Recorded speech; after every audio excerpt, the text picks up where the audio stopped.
press the bell icon on the YouTube app and never miss another update. السلام علیکم ورحمۃ اللہ وبرکاتہ۔ آج میں آپ سبھی حضرات کے سامنے وطر سے متعلق چند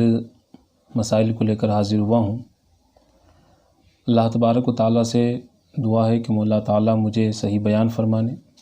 اور آپ حضرات کو صحیح طور پر سمجھ کر اس پر عمل کرنے کی توفیق عطا فرمائے۔ وطر کے تعلق سے کسی اسلامی بھائی نے یہ پوچھا کہ اگر امام کے ساتھ تیسری رکعت میں کوئی مقتدی شامل ہو اور امام کے ساتھ وہ دعائے قنوت پڑھ لے تو کیا اپنی چھوٹی ہوئی ان 2 رکعتوں کو جب وہ پڑھے گا تو اس کی بھی تیسری رکعت میں اس کو دعائے قنوت پڑھنی پڑے گی یا نہیں پڑھنی پڑے گی؟ تو اس کا مسئلہ یہ ہے کہ جب آپ امام کے ساتھ تیسری رکعت میں شامل ہوئے ہیں اور وہ آپ کی تیسری رکعت ہے اور اس تیسری رکعت میں ہی دعائے قنوت پڑھی جاتی ہے، وہ آپ امام کے ساتھ پڑھ چکے ہیں، تو اب امام کے سلام پھیرنے کے بعد جب آپ کھڑے ہوں گے اور اپنی بقیہ رکعتوں کو جب آپ ادا کریں گے تو وہ آپ کی پہلی اور دوسری رکعت ہوگی۔ تو وہ پہلی اور دوسری رکعت ہوگی، پہلی اور دوسری رکعت میں دعائے قنوت نہیں پڑھی جاتی ہے، تو آپ کو ان پہلی اور دوسری رکعتوں میں دعائے قنوت پڑھنے کی ضرورت نہیں ہے کیونکہ آپ تیسری رکعت میں اس دعائے قنوت کو پڑھ چکے ہیں۔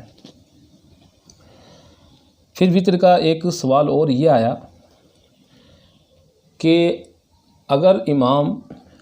غلطی سے وطر کی تیسری رکعت میں دعائے قنوت پڑھے بغیر اگر رکوع میں چلا جائے تو ایسی صورت میں امام کے لیے کیا حکم ہے اور مقتدی کے لیے لقمہ دینا جائز ہے یا نہیں ہے؟ تو اس کا مسئلہ یہ ہے کہ اگر امام دعائے قنوت پڑھے بغیر رکوع میں غلطی سے اگر چلا جائے تو امام کے لیے جانے کے بعد دوبارہ پلٹنا یعنی رکوع سے واپس کھڑے ہو کر دعائے قنوت پڑھنا یہ امام کے لیے گناہ ہے، اور اگر امام اپنی مرضی سے اگر پلٹ آئے تو اس نے گناہ کیا، وہ امام توبہ کرے گا، سجدہ سہو کرے گا، نماز ہو جائے گی۔ لیکن اگر امام چلا گیا اور پھر کسی مقتدی نے اگر لقمہ دیا اور امام اس مقتدی کے لقمے پر اگر کھڑا ہو گیا تو ایسی صورت میں سب کی نماز جاتی رہے گی، اور اگر امام کھڑا نہیں ہوا تو صرف اس لقمہ دینے والے مقتدی کی نماز جائے گی۔ وجہ کیا ہے؟ وجہ یہ ہے کہ چونکہ رکوع سے وطر میں واپس دعائے قنوت کے لیے کھڑا ہونا یہ گناہ ہے، اور اس مقتدی نے جب امام کو لقمہ دیا تو اس نے گویا ایک گناہ کا حکم دیا، اور اس گناہ کا حکم دینے کی وجہ سے بلا وجہ بولنے کی وجہ سے وہ مقتدی اسی وقت نماز سے باہر ہو گیا۔ جب وہ نماز سے باہر ہو گیا، اب امام نے ایسے مقتدی کا لقمہ لیا کہ جو مقتدی نماز سے باہر ہے، اور نماز کے باہر کسی آدمی کا لقمہ لینے سے امام کی نماز فاسد ہو جاتی ہے، تو اس کا لقمہ لینے سے امام کی نماز فاسد ہو گئی، اور جب امام کی نماز جاتی رہی تو تمام لوگوں کی نماز بھی فاسد ہو جائے گی۔ تو اس وجہ سے وطر کی تیسری رکعت میں اگر امام غلطی سے دعا قنوت پڑھے بغیر رکوع میں چلا جائے تو مقتدی کے لیے جائز نہیں ہے کہ وہ امام کو لقمہ دے۔ امام اپنی مرضی سے اگر لوٹتا ہو تو یہ اس کی مرضی ہے، ایسی صورت میں نماز فاسد نہیں ہوگی، امام گناہگار ہوگا، سجدہ سہو کرنے سے نماز ہو جائے گی۔ لیکن اگر کسی نے لقمہ دیا تو لقمہ دینے والے کی نماز جاتی رہے گی، اور امام نے اگر اس کی بات مان لی تو پھر سارے مقتدیوں کی نماز جاتی رہے گی اور اس نماز کو دوبارہ پڑھنا پڑے گا۔ ایک مسئلہ یہ بھی آیا ہے کہ دعائے قنوت صرف امام پر پڑھنا واجب ہے یا مقتدی پر بھی پڑھنا واجب ہے؟ دعائے قنوت امام بھی پڑھے گا، مقتدی بھی پڑھے گا، دونوں کے لیے دعائے قنوت کا پڑھنا یہ واجب ہے۔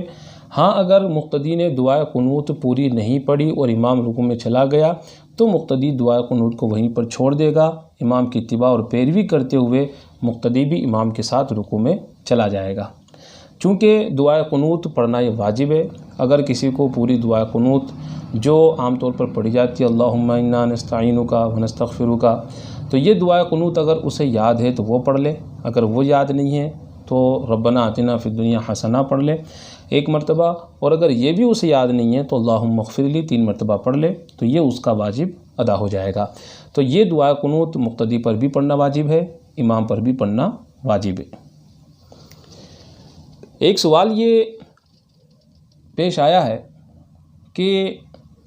اگر کوئی انسان نماز تراویح کے اندر تاخیر سے حاضر ہوا یا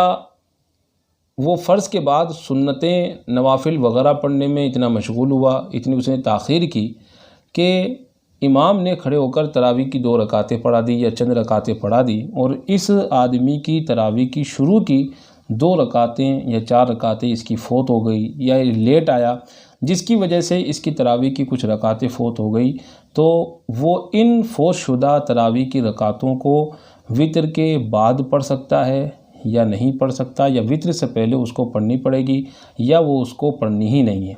تو اس کا مسئلہ یہ ہے کہ اگر تراویح کی شروع کی 2 رکعتیں یا 4 رکعتیں یا چند رکعتیں اگر چھوٹ جائیں تو اس کی مرضی ہے، وہ چاہے تو وطر سے پہلے پڑھ لے، وہ چاہے تو وطر کے بعد پڑھ لے۔ تو وطر سے پہلے بھی پڑھنا اس کے لیے جائز ہے، وطر کے بعد بھی پڑھنا اس کے لیے جائز ہے۔ پوری رات اس کے پاس وقت ہے صبح تک، کیونکہ تراویح کی نماز کا وقت عشاء کے فرض کے بعد شروع ہوتا ہے، لہذا عشاء کے فرض پڑھنے کے بعد وہ جب چاہے تراویح کی نماز ادا کر سکتا ہے، وہ چاہے تو وطر سے پہلے پڑھ لے، چاہے تو وطر کے بعد پڑھ لے۔